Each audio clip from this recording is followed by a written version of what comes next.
Hello friends, welcome to our channel super trader Lakshya. आज हम जानेंगे ऐसे इंडेक्स के बारे में जिसने निफ्टी 50 को रिटर्न्स के मामले में पीछे छोड़ रखा है।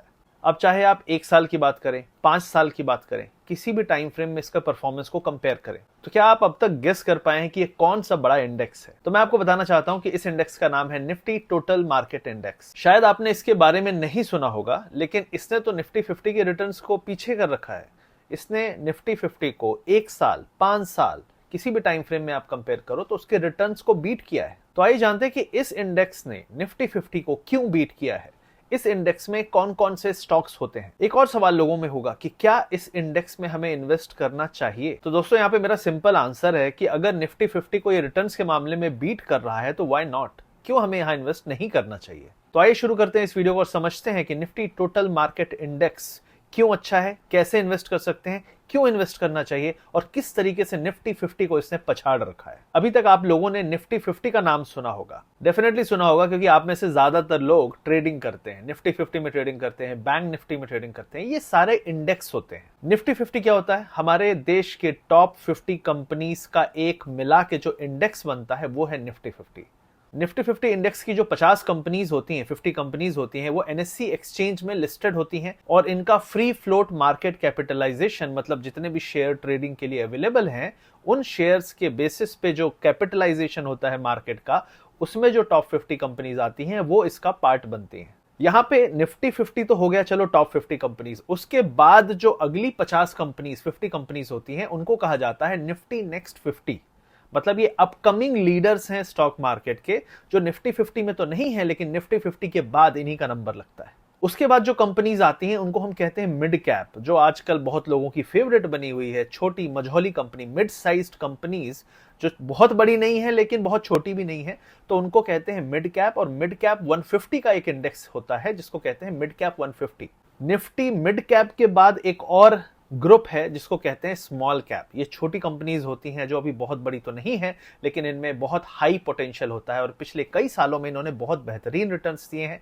तो इनके इंडेक्स को 250 250 कंपनीज के इंडेक्स को कहते हैं निफ्टी स्मॉल कैप 250 इंडेक्स। और सबसे लास्ट में आती है निफ्टी माइक्रो कैप 250 इंडेक्स, जिसकी 250 250 कंपनीज सबसे छोटी कंपनीज होती हैं। उसके बाद भी कंपनीज हैं, लेकिन ये कंपनीज तक इंडेक्स को बनाया गया है based on fundamentals, based on market capitalisation, जो फ्री फ्लोट के बेस पे रहता है। तो टोटल अगर हम बात करें तो कितनी कंपनीज का नाम लिया हमने? पहला हो गया निफ्टी 50, फिर नेक्स्ट 50 तो हो गया 100, उसके बाद 150 मिड कैप की कंपनीज और 250 स्मॉल कैप की कंपनीज, तो टोटल हो गया ये 400। तो 400 प्लस 100 कितना हो गया? टोटल 500 कंपनीज हो गई। आपको एक और चीज बता दो कि इन पूरी 500 कंपनीज के एक इंडेक्स को क्या कहते हैं? Nifty 500 index. और उसके बाद आता है जो 250 माइक्रो कैप कंपनीज। तो अगर हम इन सारों को जोड़ दें तो हमारे पास टोटल हो जाती है 750 कंपनी, जो कि इस पूरे इंडेक्स को बनाती हैं, जिसको हम कहते हैं निफ्टी टोटल मार्केट इंडेक्स। अब यहां पे इन सारे इंडेक्स की हमने बात कर ली। निफ्टी 50 क्यों हम कहते हैं उसको? बहुत स्टेबल, एक कंट्री का एक बेंचमार्क इंडेक्स, क्योंकि वो स्टेबल है, ठीक है, रिटर्न्स भी अच्छे देता है, स्टेबिलिटी भी अच्छी रहती है। और जो आपकी बॉटम मोस्ट कंपनीज होती है, माइक्रो कैप या स्मॉल कैप या मिड कैप, उनके रिटर्न्स हाई होते हैं, लेकिन वहां स्टेबिलिटी थोड़ी आपको कम मिलेगी। मतलब हाई रिस्क हाई रिवॉर्ड वाले ये जो इंडेक्स होते हैं, माइक्रो कैप, स्मॉल कैप और मिड कैप होते हैं, और उसके ऊपर आप जैसे जैसे जाएंगे तो आपको स्टेबिलिटी ज्यादा मिलेगी, रिटर्न्स उतने हाई नहीं मिलेंगे। अब यहां पे सबसे बड़ा सवाल यह है कि चलो हमने कह दिया कि निफ्टी 50 बहुत कम रिस्की है, बहुत स्टेबल है, लेकिन रिटर्न्स कम है, और माइक्रो कैप जो है रिटर्न्स हाई हैं लेकिन बहुत स्टेबिलिटी में थोड़ा कम है। तो ऐसा कोई इंडेक्स हो जो सारे के सारों को इन्वॉल्व करे, एक प्रॉपर रेशियो में करे, जिसमें स्टेबिलिटी को भी ध्यान में रखा जाए, आपके रिटर्न्स को भी ध्यान में रखा जाए। तो ऐसा अगर कोई इंडेक्स हमें मिल जाए, ऐसा कोई इंडेक्स हम बना पाए जिसमें आप सारों का मिश्रण, एक प्रॉपर कंपोजिशन बना पाएं, जिसमें हमको बहुत बेहतरीन रिटर्न्स भी मिल जाएं, जो निफ्टी 50 को एटलीस्ट बीट कर पाएं, और हमको स्टेबिलिटी भी मिल पाए, और हमको सारे के सारे सेक्टर्स और फर्स्ट 750 स्टॉक्स में एक्सपोजर भी दे, क्योंकि हो सकता है कि भाई नीचे की जो 500 कंपनीज हैं उनमें ग्रोथ बहुत ही ज्यादा हो अगले 10 15 20 साल में। आपको पता है अमृतकाल चल रहा है, देश में जो ग्रोथ की बातें हो रही हैं 2047 की बातें हो रही हैं। तो अगर इतनी ग्रोथ होनी है, ये कहा जा रहा है कि अगले 20-25 साल में 22 ट्रिलियन की इकोनॉमी हमारी बन सकती है, आज 4 ट्रिलियन के आसपास है। तो आप सोचो 5 गुना अगर इकोनॉमी बढ़ेगी तो स्टॉक मार्केट और स्टॉक्स और ये सारी कंपनीज कितनी बढ़ेंगी।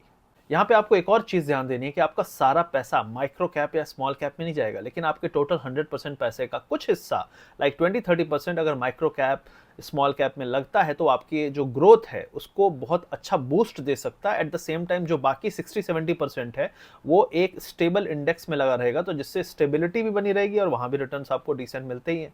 अब यहाँ पे लोगों को ये सवाल आ रहा होगा कि यार 750 स्टॉक्स हैं, इतने सारे इंडेक्स का हमने नाम ले लिया, तो इसमें पैसा लगाना इतना कॉम्प्लिकेटेड हो रहा है, तो इसको सिंप्लीफाई कैसे करें। तो उस सिंप्लीफिकेशन का नाम ही है निफ्टी टोटल मार्केट इंडेक्स। जिस एक इंडेक्स में अगर आप पैसा लगाते हो तो वो सारे के सारे 750 स्टॉक्स में एक प्रोपोर्शन, एक रेशियो में जाता है। यहाँ पे अगर हम रेशियो की बात करें तो जो आपका पैसा 100% गया टोटल मार्केट इंडेक्स में, वो कितना लार्ज कैप में जाता है, अप्रोक्सीमेटली 70% पैसा आपका लार्ज कैप में जाता है, 16.54% पैसा आपका मिड कैप में जाता है और 12.95% जो पैसा है वो आपका माइक्रो कैप और स्मॉल कैप में जाता है। तो इस तरीके के प्रॉपर रेशियो में अगर आपका पैसा जाएगा तो एवरी 100 रुपीज जो भी आप डाल रहे हो वो एक प्रॉपर रेशियो में डिस्ट्रीब्यूट होता है पूरे के पूरे 750 स्टॉक्स में और उनके सारे के सारे सेक्टर्स में जो कि उसमें इन्वॉल्व हैं। क्योंकि मैं आपको एक चीज बता दूं, जो निफ्टी 50 है उसमें जो टोटल सेक्टर्स हैं वो कम होते हैं, क्योंकि उसमें आपको 50 स्टॉक्स का ही एक्सपोजर आप ले सकते हो। जैसा कि मैंने बताया तो आपके जो निफ्टी 50 है उसमें 14 सेक्टर्स होते हैं और जो निफ्टी टोटल मार्केट इंडेक्स है उसमें आपके 22 सेक्टर्स होते हैं और जो निफ्टी 50 है वो आपका 59% ऑफ टोटल मार्केट कैप का जो फ्री फ्लोट है उसको कवर करता है, जबकि आपका total market index 96% of available free float के जितने स्टॉक्स हैं उनको कवर करता है। तो ये सारी चीजें आपको बताती हैं कि कवरेज मतलब मेरा पैसा पूरी की पूरी इकोनॉमी में जा रहा है, अगर उसका एक प्रॉपर और ट्रू रिप्रेजेंटेशन है तो वो निफ्टी टोटल मार्केट इंडेक्स ही है मेरे हिसाब से। तो दोस्तों जैसा कि मैंने आपको बताया कि निफ्टी 500 इंडेक्स के बारे में आप ऑलरेडी जानते हैं। अगर उसमें हम 250 माइक्रो कैप कंपनीज के इंडेक्स को जोड़ दे तो टोटल 750 स्टॉक्स हो जाते हैं जिनको टोटल मार्केट इंडेक्स में लिया जाता है एक रेशियो में। तो यहाँ पे अगर आप एनएससी इंडिया की वेबसाइट में जाएंगे और वहां पे ब्रॉड बेस्ड इंडेक्स में जाके जब आप निफ्टी टोटल मार्केट इंडेक्स को चेक करेंगे तो वहां पे क्लिक करने पे आपको वहां पे एक फैक्ट शीट दिखेगी। उस फैक्ट शीट में जब आप क्लिक करेंगे तो आपको यहाँ पे सारा डेटा दिखेगा निफ्टी टोटल मार्केट इंडेक्स के बारे में। तो यहाँ पे बात कर लेते हैं कुछ इंपॉर्टेंट डेटा फैक्ट्स के बारे में। तो यहाँ पे आप देख सकते हैं स्क्रीन में जो फैक्ट शीट है उसमें सबसे ऊपर लिखा रहता है Nifty total market index will track performance of 750 stocks covering large, mid, small and micro cap segment. तो यहाँ पे 750 स्टॉक्स हैं जो आप यहाँ पे पढ़ सकते हो। उसके अलावा अगर आप नीचे जाएंगे तो यहाँ पे आपको दिखेगी लॉन्च डेट अक्टूबर 13, 2021 में। तो कई लोग पूछेंगे कि यार इसका परफॉर्मेंस आपको कैसे पता कि इसने 5 साल 10 साल में बहुत अच्छा परफॉर्मेंस दिया है। तो इसकी सारी की सारी परफॉर्मेंस बैक टेस्टेड है सिंस 2005। यहाँ पे अगर आप जाएंगे तो आपको यहाँ पे सेक्टर दिखेगा और टॉप कंस्टिट्यूएंट्स बाय वेटेज दिखेंगे। तो अगर आप यहाँ पे देखेंगे जो वेटेज है तो जो निफ्टी 50 का सबसे बड़ा स्टॉक है वो एचडीएफसी बैंक है। यहाँ पे भी आपको एचडीएफसी बैंक सबसे बड़ा वेटेज का स्टॉक दिखेगा, लेकिन उसका वेटेज अलग दिखेगा, यहाँ पे आपको कम दिखेगा क्योंकि यहाँ पे टोटल 750 स्टॉक्स हैं, सिर्फ निफ्टी 50 स्टॉक्स नहीं है। फिर भी यहाँ पे आप देखें जैसा मैंने कहा कि 70% पैसा आपका लार्ज कैप में लगता है। तो यहाँ पे आप देख सकते हैं एचडीएफसी बैंक का वेटेज 6.47, रिलायंस का 5.98, आईसीआईसीआई बैंक का 4.57, इन्फोसिस का 3.18। तो ये सारे वेटेज आप यहाँ पे देख सकते हो। अगर आप यहाँ पे सेक्टर चेक करेंगे तो सेक्टर में आप देख सकते हैं फाइनेंशियल सर्विसेज यहाँ सबसे बड़ा सेक्टर है जिसका वेटेज 28.44% है। आईटी का यहाँ पे वेटेज 9.38% है, ऑयल एंड गैस का 9.19, ऑटोमोबाइल का 7.17। लेकिन आप एक चीज यहाँ पे देखोगे, यहाँ पे नंबर ऑफ टोटल सेक्टर्स अगर आप देखोगे तो यहाँ पे 22 होते हैं, जबकि निफ्टी 50 में ये टोटल सेक्टर्स 14 होते हैं। तो यहाँ पे जो वेटेज होता है इसका मतलब है कि हर 100 रुपए जो आप यहाँ पे डालते हो वो इस वेटेज के रेशियो में, सपोज 100 रुपीज आपने इस इंडेक्स में डाला तो उसमें से 6.48 रुपीज आपका एचडीएफसी बैंक में जाएगा, रिलायंस में 5.98 रुपीज जाएगा। तो इस तरीके से पूरे 750 स्टॉक्स में आपका पैसा डिवाइड होता है। उसी रेशियो में जो मैंने आपको बताया कि 70% लार्ज कैप में जाता है, करीब आपका 16% मिड कैप में जाता है और बाकी 12.9% के आसपास आपका स्मॉल कैप और माइक्रो कैप सेगमेंट में जाता है। तो यहाँ पे एक और बात करेंगे वेटेज के डिफरेंस की। जैसे आप देखेंगे अगर निफ्टी 50 की बात करें तो निफ्टी 50 में जो सबसे हाई वेटेज एचडीएफसी बैंक है उसका 11.07 है, रिलायंस का 10.22 है। तो टॉप 2 स्टॉक्स का वेटेज ही 21% से ज्यादा है। जबकि आप यहां पे देखेंगे कि टॉप 2 स्टॉक्स का जो टोटल वेटेज है वो 12.5% के आसपास है, 12.5% है। तो ये दिखाता है कि आपका पैसा काफी अच्छे से इवनली डिस्ट्रीब्यूटेड होता है वेरियस सेक्टर्स में और वेरियस स्टॉक्स में जो इस निफ्टी टोटल मार्केट इंडेक्स के 750 स्टॉक्स हैं।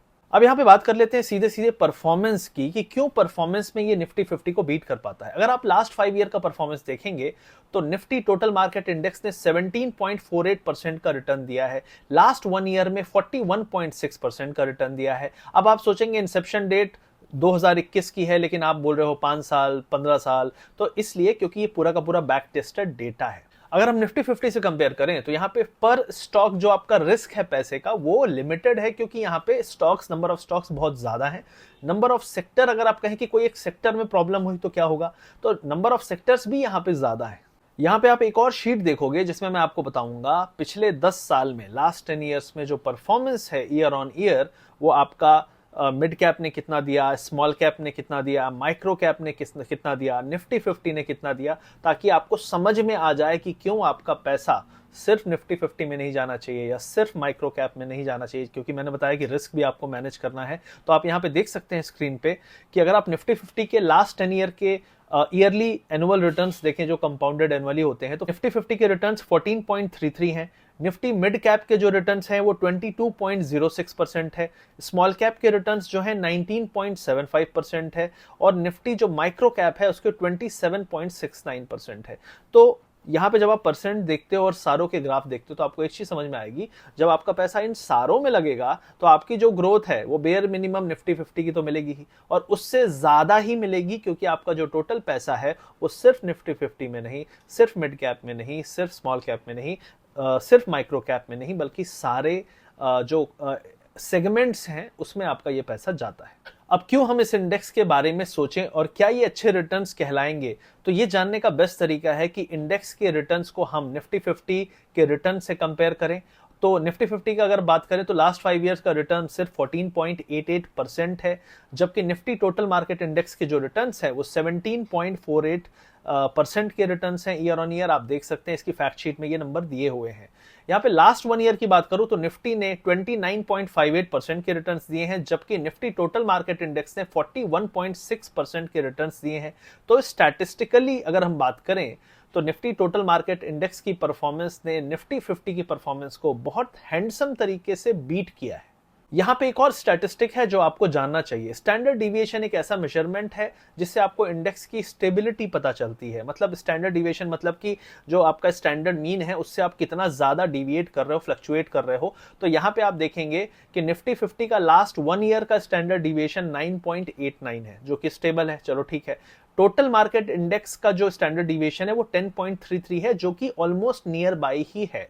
और यहां पे अगर हम लंबे समय की बात करें, जब आप लॉन्गर टर्म में इसको इवैल्यूएट करते हो, तो निफ्टी 50 की जो 5 ईयर में जो स्टैंडर्ड डिविएशन है और टोटल मार्केट इंडेक्स की जो 5 ईयर की डेविएशन है उसमें फर्क है, क्योंकि 5 ईयर की टोटल मार्केट इंडेक्स की 18.45 है जबकि निफ्टी की 19.08 है। तो लॉन्गर टर्म में निफ्टी 50 से ज्यादा स्टेबल है निफ्टी टोटल मार्केट इंडेक्स। तो यहां स्टेबिलिटी में भी अगर आपका विजन लॉन्गर टर्म का है और हम जबकि बात कर रहे हैं 10 साल 15 साल 20 साल की, तो आपको डेफिनेटली यहां पे स्टेबिलिटी भी निफ्टी 50 से बेटर मिलती है। रिटर्न्स मैंने आपको ऑलरेडी बताया कि निफ्टी 50 से बेटर मिलते हैं। अब यहां पे इस वीडियो को कंक्लूड कर लेते हैं। Last but not the least की कंक्लूजन में मैं ये कह सकता हूं क्लियरली कि ये एक इंडेक्स ऐसा है जो पूरे के पूरे स्टॉक मार्केट का और पूरे के पूरे इंडियन इकोनॉमी का एक बेटर रिप्रेजेंटेशन है in comparison to Nifty 50। Return wise भी अच्छा है, स्टेबिलिटी वाइज भी अच्छा है, जो हमने सारी चीजें और डेटा आपको फैक्ट शीट से दिखाया चेक करके। उसके अलावा यहाँ पे एक म्यूचुअल फंड है जो आपको अपॉर्चुनिटी देता है इसमें इन्वेस्ट करने का। तो आप हमेशा ये सोचोगे कि यार अगर ऐसा कोई मौका मिले तो वो तो निफ्टी 50 वाले फंड से बेटर मौका है, डेफिनेटली है। तो इसी के साथ मैं इस वीडियो को खत्म करूंगा और आपको ये एक फूड फॉर थॉट देना चाहूंगा कि आप इसके बारे में और एक्सप्लोर करें, जाने कि क्यों ये इंडेक्स आपको आगे चल के अगर अपॉर्चुनिटी देता है तो आपको उसमें पैसा लगाना चाहिए, और क्यों ये एक बेहतरीन चीज है जो आपको अपने दोस्तों से भी शेयर करना चाहिए, क्योंकि सारे के सारे निफ्टी 50 पे ही फोकस कर रहे हैं और डाइवर्सिफिकेशन में फोकस नहीं कर रहे हैं, जिसमें हम पूरी की पूरी इकोनॉमी के बारे में सोच सकें, अगले 10 साल 20 साल के बारे में सोच सकें। तो आई होप ये वीडियो आपको काफी कुछ समझा के जा रहा होगा, काफी कुछ एक आइडिया देके जा रहा होगा ऐसे इंडेक्स के बारे में जो कि इंडियन इकोनॉमी को रिप्रेजेंट करता है। तो आई होप ये वीडियो अच्छा लगा। Thank you very much. अगर कोई क्वेश्चंस क्वेरीज हैं तो वीडियो के कमेंट सेक्शन में आप इसको जरूर पूछिएगा, और अगर वीडियो अच्छा लगे तो इसको दोस्तों तक जरूर पहुंचाइए और लाइक जरूर कर दीजिएगा, ताकि इस तरीके के और वीडियोज और नई चीजें मैं आपके साथ शेयर करता रहूं। Thank you very much. जय हिंद।